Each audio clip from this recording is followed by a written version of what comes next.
is down, what's left is right. Chasing stars and holding you.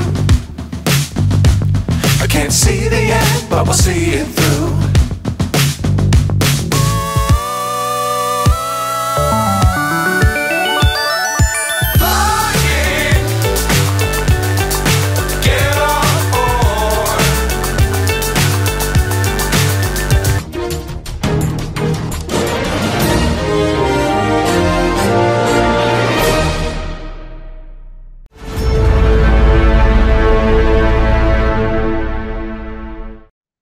Halo, halo, apa kabar Anda semua? Semoga selalu dalam keadaan sehat walafiat.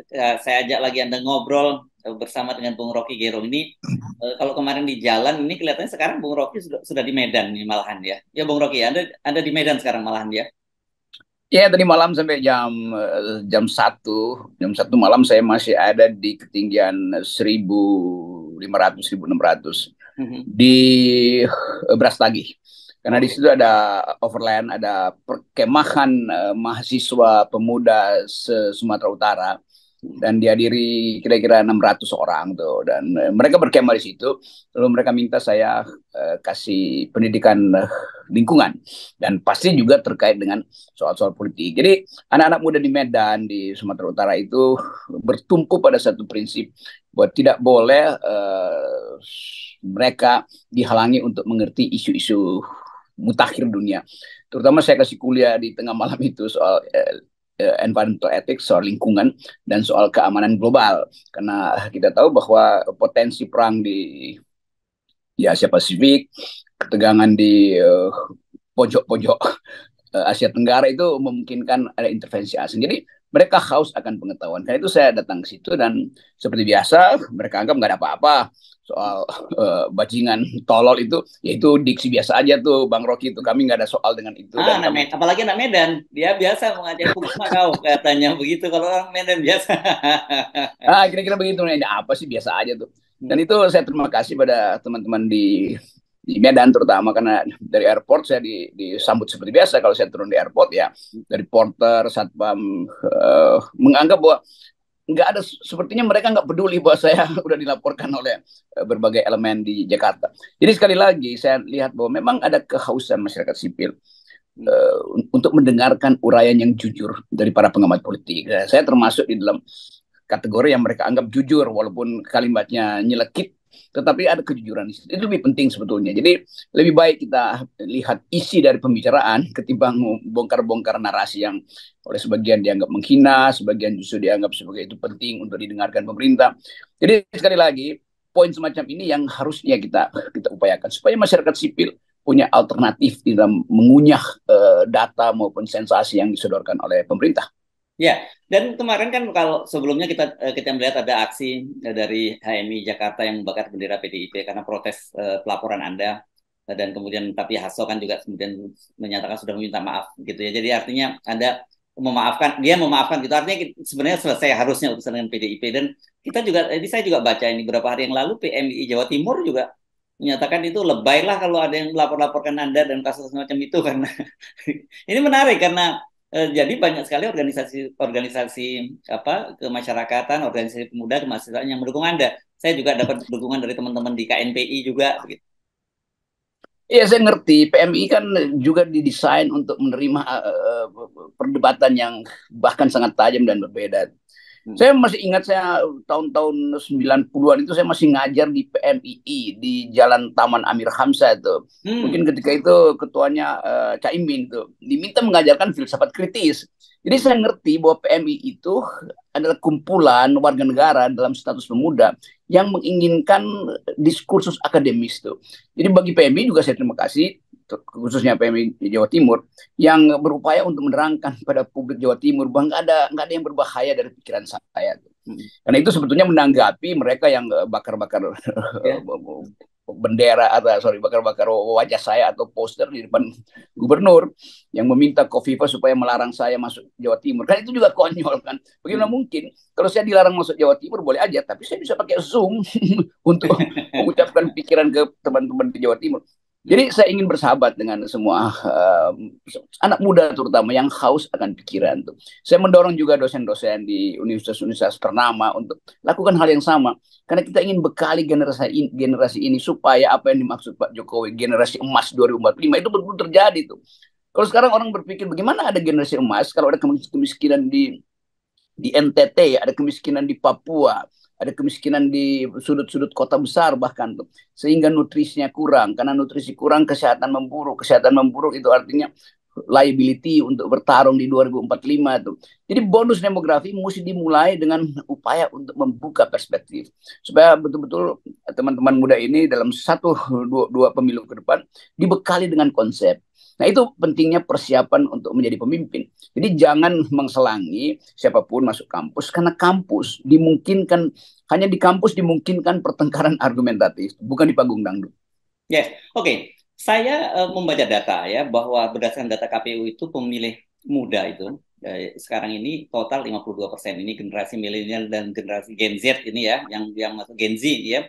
Dan Anda kan keliling di berbagai daerah. Ya, saya ingin ingin mendapat konfirmasi dari Anda. Apa yang Anda baca dari anak muda ini? Apakah mereka ini itu betul-betul generasi baru yang berpikir lepas dari persoalan-persoalan genealogis mereka gitu dan dengan perspektif yang baru, atau sebenarnya mereka masih tetap terikat dalam dari konsep-konsep polarisasi politik di masa lalu secara genealogis, tapi sebenarnya melihat Indonesia itu harusnya sudah mulai lepas dari persoalan-persoalan semacam itu gitu. Indonesia yang barulah yang mereka pikirkan. Saya baca itu bagaimana di kampus yang namanya organisasi ekstra itu masih bekerja di situ atau masih berupaya untuk eksis. Di banyak kampus di Jawa terutama itu kita bisa deteksi ini cara berpikir Muhammadiyah, ini cara berpikir NU, ini cara berpikir GMNI, ini cara berpikir macam-macam tuh.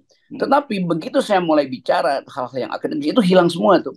Mereka menuntut argumentasi. Mereka nggak peduli dengan sentimen-sentimen kedaerahan atau sentimen kepartaian. Jadi tetap begitu masuk universitas terjadilah apa yang disebut politik penampungan ide itu, politik semacam kolam bersama yang akan diairi oleh pikiran kan. Jadi melting pot itu, saya pakai istilah itu aja. Melting pot itu yang kita sebut suasana bertengkar di kampus itu mencairkan semua ketegangan yang basisnya adalah ideologis itu.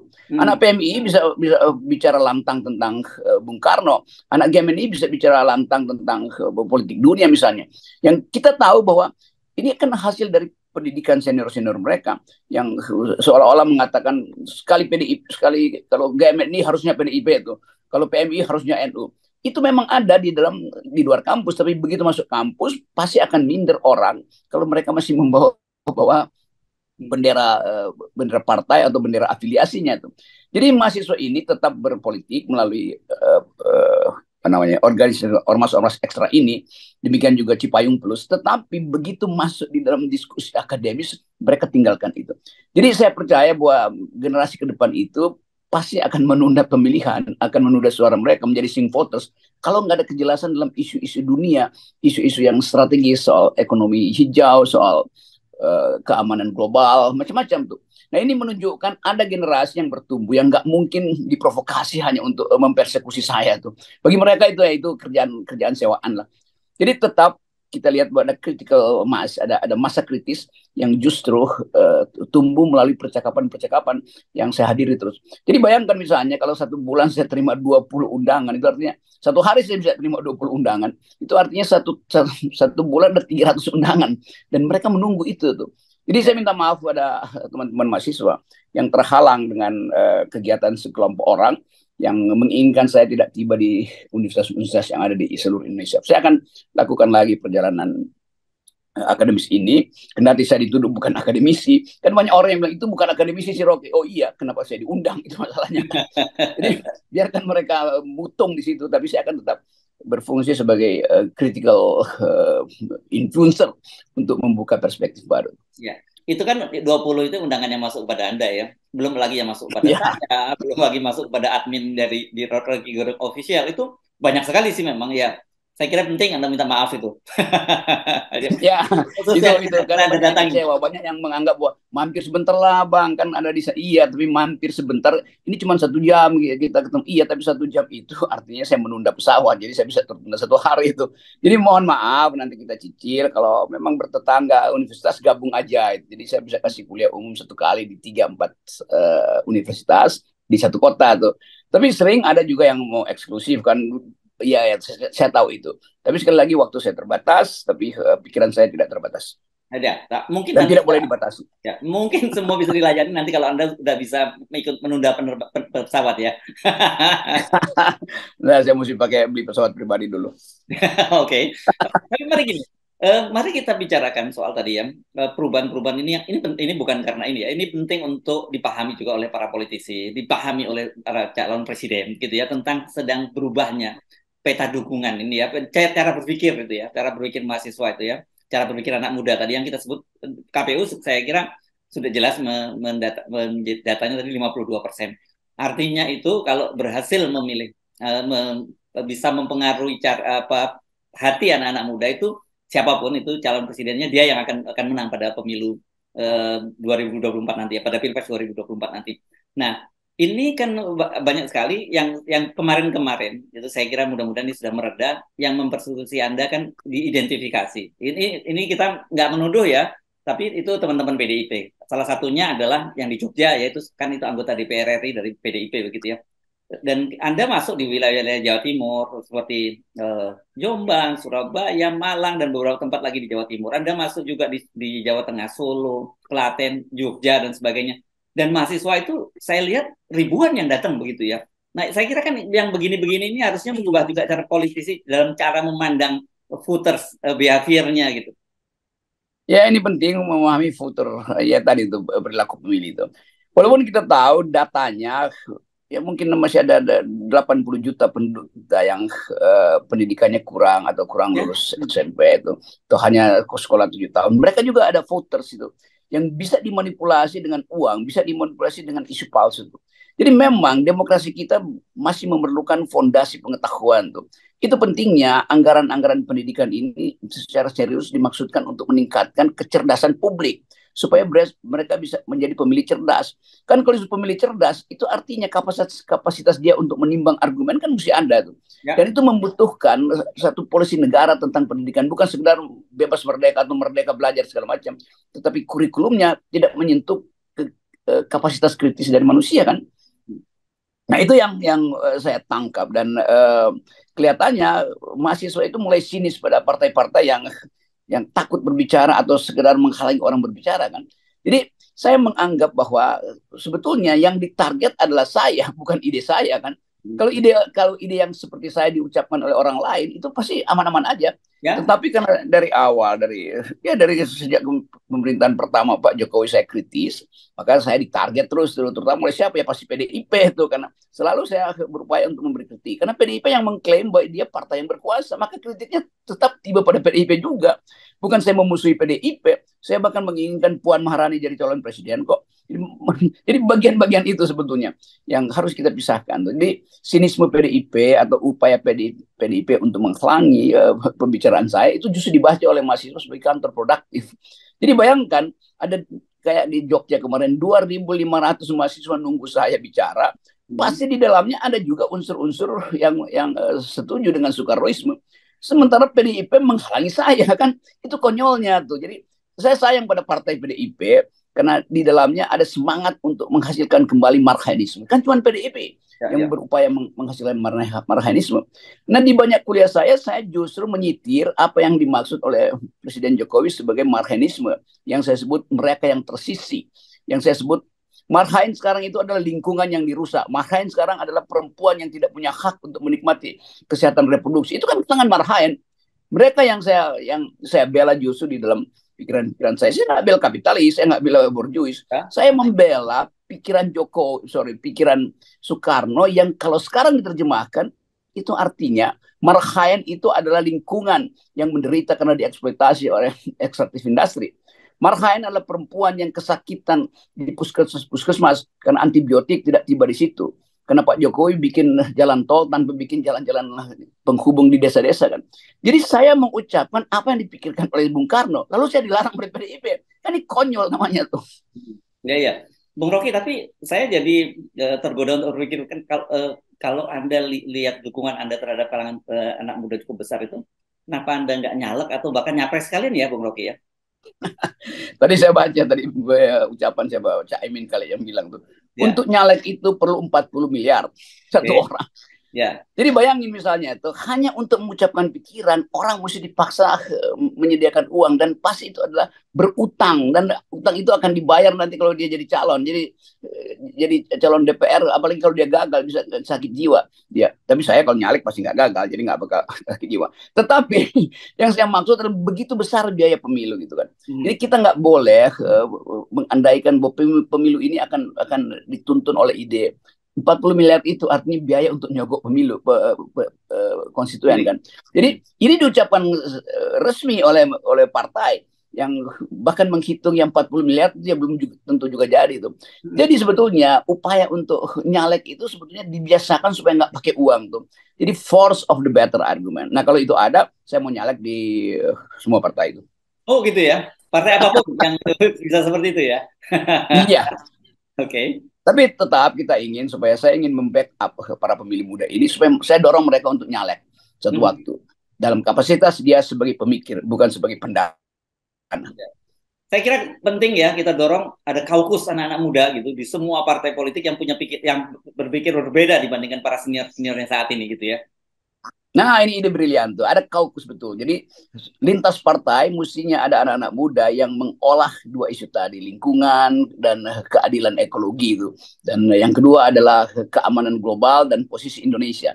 Jadi kita latih aja teman-teman antar partai ini, terutama anak-anak muda, untuk mempersoalkan kebijakan-kebijakan di kemudian hari itu yang berefek pada batalnya kedaulatan negara, pada hilangnya keanekaragaman hayati kan ini mesti dibikin. Jadi ini ide yang bagus sekali dari FNN, tolong didengar semua partai dan anak-anak muda di situ. Bikin kaukus, bikin dua kaukus yang memikirkan tentang global security dan kaukus yang memikirkan tentang sustainability ekonomi itu bakal keren tuh. Dan itu tidak perlu ikuti tutorisasi partai karena banyak partai yang justru merusak lingkungan. Banyak partai yang nggak paham bahwa Indonesia itu sedang ada dalam bahaya karena tidak jelas proksinya ke Cina atau ke Amerika. Dan itu artinya keamanan global kita akan terganggu mungkin dalam 2-3 semester ke depan.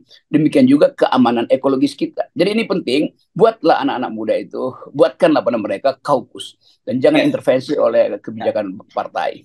Saya usul nih konkret langsung Bung Rocky kepada ini berat teman-teman mahasiswa yang banyak mengundang Anda, mendengar ceramah Anda, mereka sekaligus saja menjadi semacam alumni dari School of Public Ethics dari yang Rocky Gerung Public Ethics School of Rocky Gerung Public Ethics gitu kira-kira. Iya, kira-kira begitu. Secara virtual sudah terbentuk